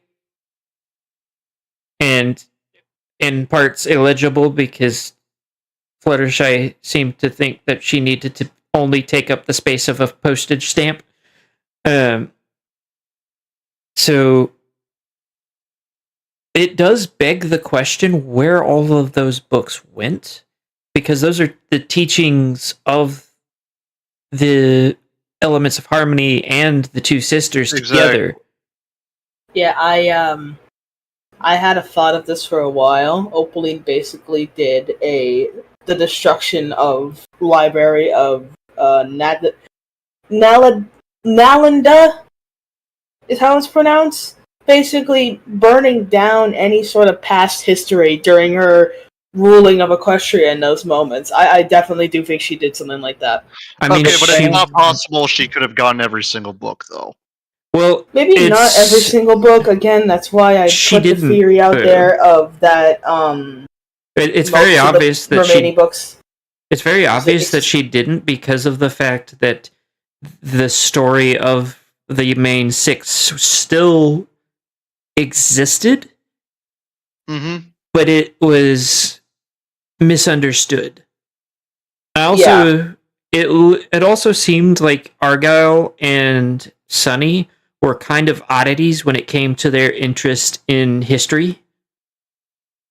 So it's not that hard to revise history in such a way that it feeds whatever story that you want to tell the populace.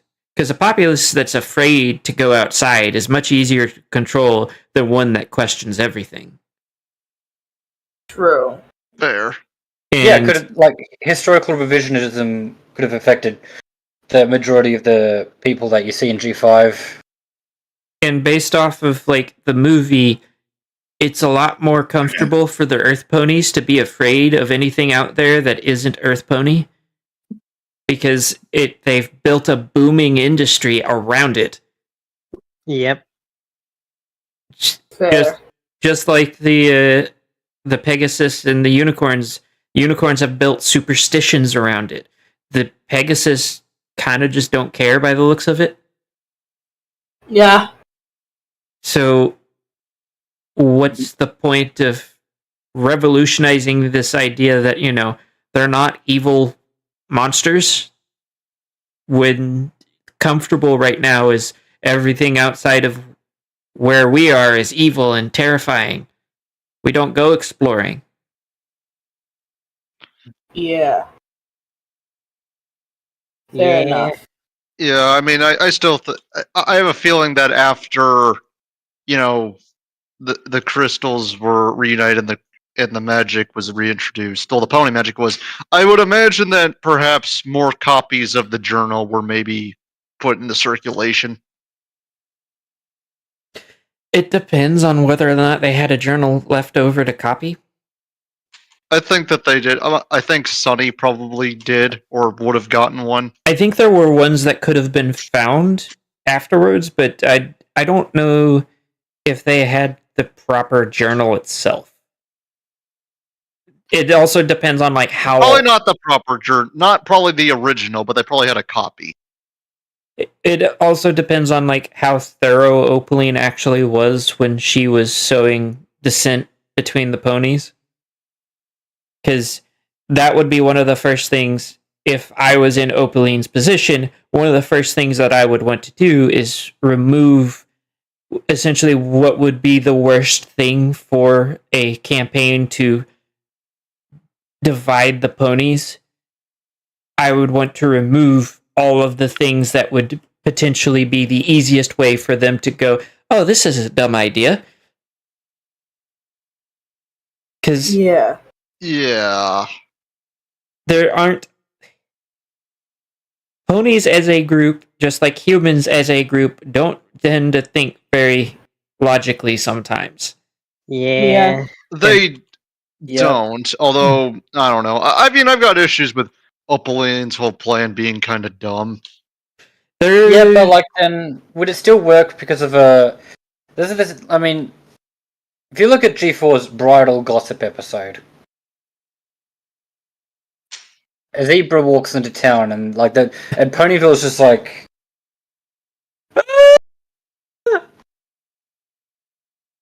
if you notice, all of Equestria throughout both generations has a tendency towards xenophobia. They are quite literally terrified of everything new, with the exception of like individuals like the main six. They are quite literally terrified of Zecora. They are quite literally terrified of the changelings. Now, the changelings definitely give them a reason to be afraid, but that doesn't change the fact that they are quite literally terrified of every shadow that comes from not one of their cities. Yeah. So that is very true. Now, there is a slight counterpoint that toward, especially season 9, with the friendship school, they started, after the time skip, they started becoming more accepting of other races. I would still argue that it was a very much uphill battle out of the xenophobic mindset. Absolutely. But it is, you also have to look who was leading that charge. Why? Yeah, exactly. What? The main six were essentially like a visionary group for them. Like they were looking at things and doing things that none of the rest of the ponies had really thought too hard about. Beyond, oh, it's time to go get strawberries today. Because, like, yeah, and they would have had after the victories that the main six have had time and again, they would have had the charisma and the reputation to more successfully lead the charge towards progress. It's a shame it didn't. It's a shame it didn't last as long as it could have, and that the Equestria ended up falling after a while. Well, that's if you even Yeah. consider G5 canon, which is a whole other thing. I'm not going to go on. The Anyway, moving on. I don't want to The- start a flame war. Yo, The you're fine, real- you're fine. I'm just being funny. Look, The looking at real- the the human re- history, it's entirely possible that progress can just be undone through fear and disaster. It That can, is- but that it is doesn't fair. happen. the It real doesn't happen overnight though when there are remnants. Anyway, go ahead. Amos. the real question is less so how did Opaline succeed, and more so, in my opinion, what the fuck was Twilight thinking when she, instead of trying to do what she had been doing in the entirety of G4, instead goes, well, if you can't behave, you can't have your toys, and then Yeah, fucks that- off. See, the problem with that, the issue is no matter how you slice it, Twilight's plan was kind of dumb. I don't see it making any kind of sense.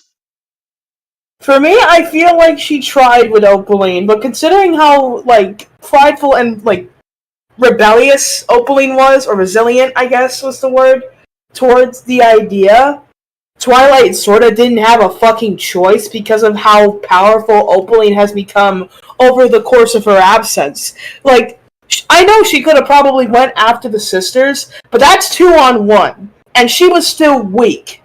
She had a good opportunity with Twilight and the main six because she got stronger, and the main six were a little weaker than the two sisters. Well, that's assuming So- she attacked during the main six's See- lifetime, which I don't think she did. Yeah, my If question. she Yeah, did- I got if she another did- question.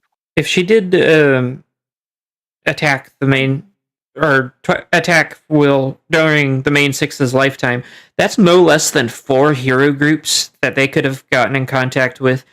All of the leaders of all of the other countries, she's basically at that point a non-threat.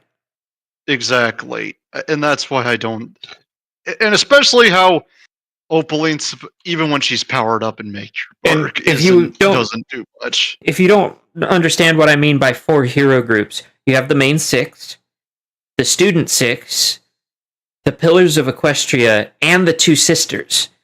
All of Yeah, those are exactly. separate groups with no overlap in members, that if a problem like this were to arise, where somebody is trying to do what many villains have done before, sow dissent and destroy Equestria as we know it, where were any of them?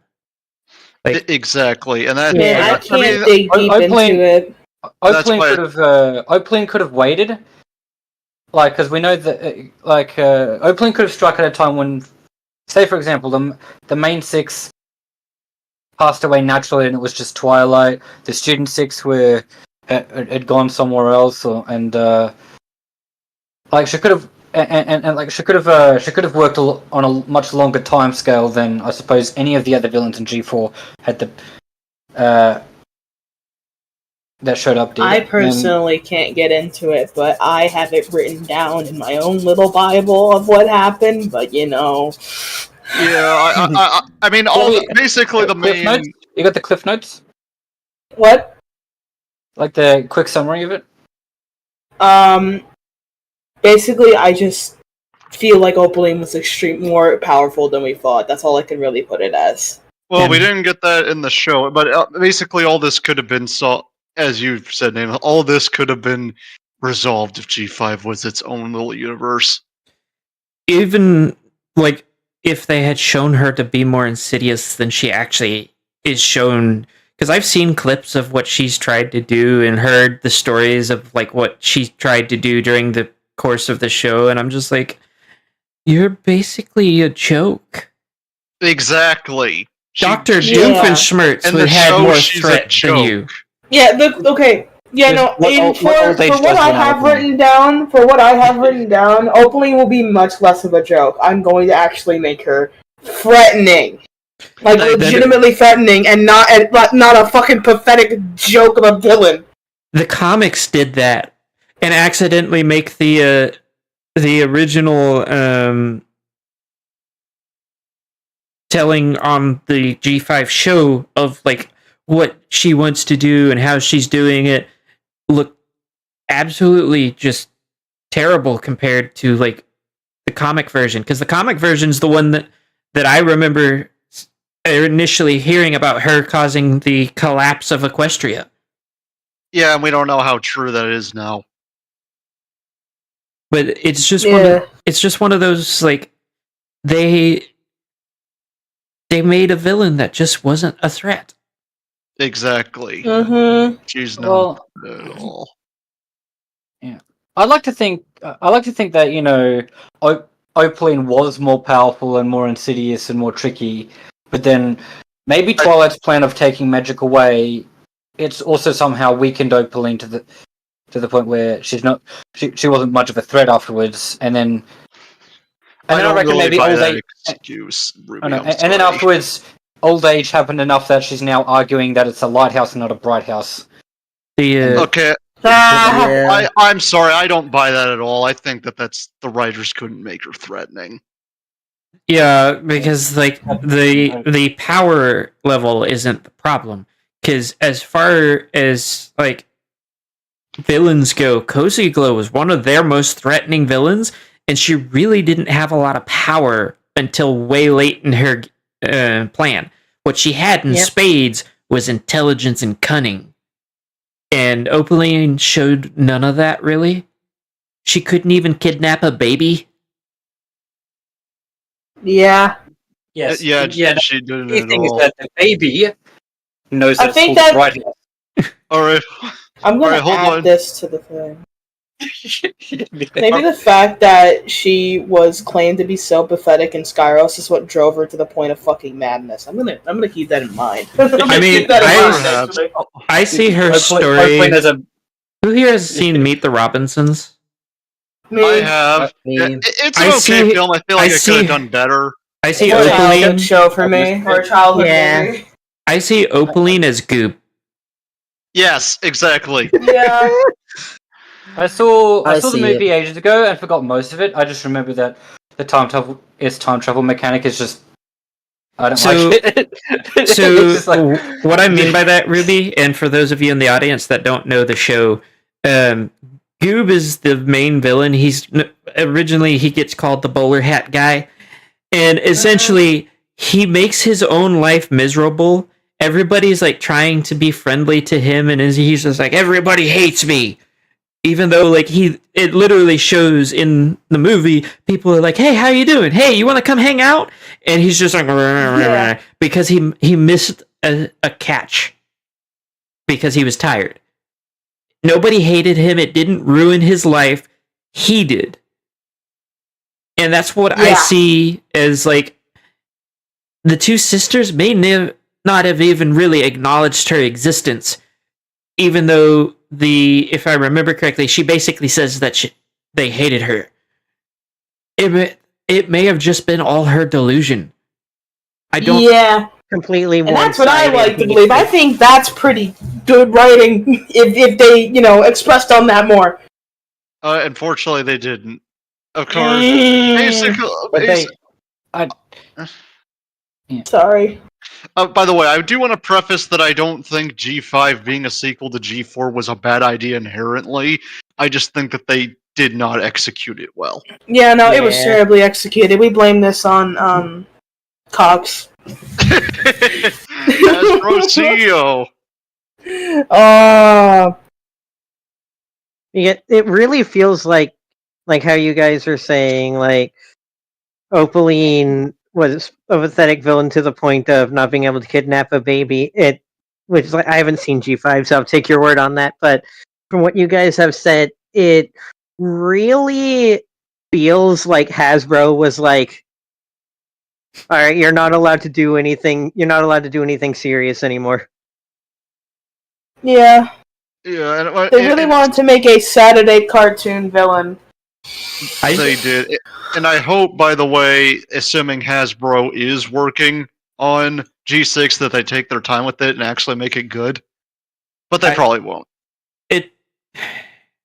I haven't heard anything in it about it, so I can't really comment on it. But like, their best option at this point is if they are going to try to use the G4 stuff for it, they need to really like sit down and interact with the people that originally made it. Not Lauren Faust, but like the writers that made it all the way to G9 or G9. Yes. Season 9.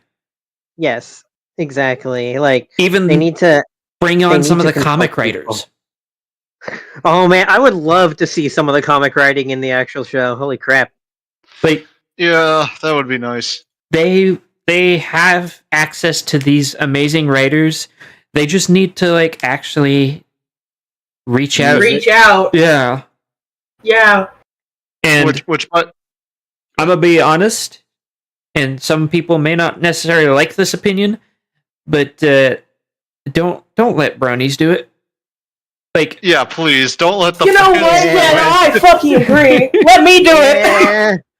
there are a lot of bronies out there that would just write a fanfic. We've seen what Yeah. bronies can do. You get things like Double Rainboom, and I think it was Project Evergreen. Like, there are some good stuff projects out there, but Fallout Equestria. Fallout Equestria is fantastic. Mhm. but And then there's our stuff. there Yes. there's a lot of stuff. Yeah. There's a lot of stuff out there that is really well written, but that doesn't mean that a brony is going to know how best to make the show work. Yeah. Yeah. Especially if they don't have You need to think experience beyond writing this would kind of be- stuff anyways. This one plot line would be cool. Yeah. And this is coming as somebody who is both a writer and who essentially has to run multiple series when it comes to like how you have to think about campaigns for D&D. I would not want to have their job because I am one, not a film wouldn't writer, either. and two, just because I think it's gonna work doesn't necessarily mean it's gonna make a great story for what it's supposed to be. Yeah, like And also, Mm-hmm. sorry, go ahead, Nashi. I was just gonna say, like, and everyone needs to be able to have like those kind of like reined in expectations and people who will tell you no, because like every like don't get me wrong, I love Lauren Faust. She is absolutely amazing, and I literally owe my life to her at this point. But like, if she didn't have people to tell her no, the show could have ended up being a disaster. Well, yeah, I mean, that's very true. Not to mention, she knew the right time to hand it off to somebody else because, based off of what I've seen from her, she's good at starting things, not so good at finishing them. Yeah, like one example that I heard was that I know of was like that she had to be vetoed on was like she wanted to have fucking Megan, the human girl from G1 in the show because G1 was like her no. was like her giant was like her main inspiration, and not only that, she wanted to like completely like what's the like water down the existence of zebras by having like Sakura's existence not being like, oh, zebras are a race in the show, but they're like the reason why the Everfree Forest is like all natural magic is because there's like a portal to our Earth in it. And Sakura was literally Sakura was the zebra that fell through the portal and got made sentient by Equestria magic. That was originally Lauren Faust's All of plan that for all of hurts that. to hear. Ouch, that would have been awful. I'm so glad they didn't do that. Oh, Me too. God. Oh Yeah, my these old posts. god. So basically, Oh my god! some people like considering- Lauren Faust need someone to hit them with a rolled up newspaper every time they say something stupid, like George Lucas. That's like, Yeah. that's like that sounds so much like that idea sounds most like just sniff ground. White man was here. Sort of like, Yeah. it doesn't sound very good. Anyway, and also last thing on G5 on G6. Look, I'm sorry. Look, if you're gonna make a 3D show, you need to have the tech and time to do it. Yeah. And the I funding. agree. Yeah, the movie looked very good. But it also meant that The movie was show- fantastic. the movie was great. It was too good because then they had to make a show they made a show in the possible style of to the movie do. with a show budget. So it's possible to do, but you need a much bigger budget and much more time than they gave it. And then on top of that, there's also the issue that they did the Call of Duty thing where they shipped a half-baked product because it needed to be out by time. Mm-hmm. And so you end up with things like getting if anybody's ever played the G5 video game, it looks unfinished. Oh, it Yeah, was. that's why I'm scared of deadlines. That's why I'm absolutely terrified of deadlines and don't really give them that much See- for the projects that I'm working on because I want it to be well done. See, Don't want to be overcooked either. the idea is yeah, the problem bad is feedback. the problem is with this kind of work, not deadlines in and of themselves, but one, corporate deadlines, and two, external deadlines. Like having an internal deadline of I want to get this done by like a week from now is not that. It's not that bad. realistic. It's like no, like say you're like just storyboarding or something like that. You want to get it done a week from now. That's not bad. But if you have a corporate head leaning over your shoulder going, "We need this entire show out in a month," that's bad. That is horrible. I wonder how many kinds of people end up being put in charge of departments, and their only experience was their parents paid for them to go to Harvard, and they slept their way through class, and they just was asleep after class, and then they got handed the reins of a company, and now they're saying, "Oh, you could do it in a month. You could do it in a month, right?" And then the show's half baked, and they're like, Well, how at did the this same go time, so though- wrong? Please, everyone else's fault except me. At the same time, though, Fox. the other half of that problem, the external deadline, comes from pressure from fans. Oh, when's it going to be here? When's it going to be here? You give them a date, and then it's not there on that date, and everybody tries to burn your house down. Yeah. So- That's even worse because That oh my god, you look at Star Wars has this kind of an issue, not just with deadlines, but the fact that so many of their fans just seem to not know what they want. well, Yeah. I'm not going to get into that because I have Not a too whole much. Oh no, whole other opinion on that. Let's put That let's put there- that back on the there- shelf. there's a lot of problems with that one that are not just deadlines and fans. So yeah, we'll save that for another time, another place. But I think that for now, this is a good place for us to put a pin in it, and we will more than likely I will have another one of these at some point. For those of you that enjoyed that and would like to see more of it, if you don't forget to like, comment, subscribe, ring the notification bell, follow on Twitch, all that good stuff. Just a few announcements. So, for those of you that have been watching this podcast in my streams for a little while, you may have heard me talking about it. But come December, I am going to not only be putting together a schedule for all of the streams, including the gaming ones, but I am also going to be looking into adding 2 new podcasts in January. The first one already has a co-host and a name. We are going to be calling it Writer's Notes, and it's going to be based off of writing, if you didn't already guess. We will go into various topics and whatnot. Basically, everything I know and everything I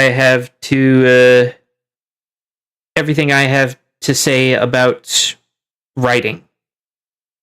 The other one I am looking into, no co-host yet, and the name is not solidified. But then again, I also have till January before we start putting it out. It's going to be gaming related. As somebody who has been studying the industry for years, I am wanting to actually start really digging my teeth into like talking about the industry. So if you are interested in Sure. either of those, they will both happen on this channel. The Alicorn Discusses and Creator Roundup will also still be happening. Creator Roundup might even expand further to other fandoms, primarily the furry fandom, for creators Oh, to boy. be able to actually talk about what they do. Alicorn Discusses will remain entirely brony centric. Other big announcement, come December 13th, I am having a massive birthday subathon stream that we will be doing. So if you guys want to come out and show some support, it will be greatly appreciated. I will be playing Dead by Daylight with a bunch of my friends, and we'll be spending pretty much the entire day just hunting my friends. Funny. But Sounds fun. Just Yay. hunt your friends for sport. tomorrow Yes, that's always fun. will The be most the dangerous game. tomorrow we will be doing the usual Lost Memory Second Chances. To my knowledge, it should be happening. Everybody should be there. And then Sunday will be the usual stream as well. Other than that, I hope everybody has a great evening. And I almost forgot. Big thank you to my priest tier patrons, Cameo Shadows and Ice Crystal. And for those of you that do want to show support, don't forget Patreon's not the only way. There's super chats on YouTube, there's bits on Twitch, and there's also subs on Twitch and YouTube membership. And of course, liking, commenting, subscribing, ringing notification bells, following, all of that is also hugely supporting me. And even just sitting down to watch the streams and videos. Without all of y'all's help, I could not continue doing what I'm doing. Everybody have a wonderful evening, and don't forget to drink water. Hydrate or dihydrate. Yeah.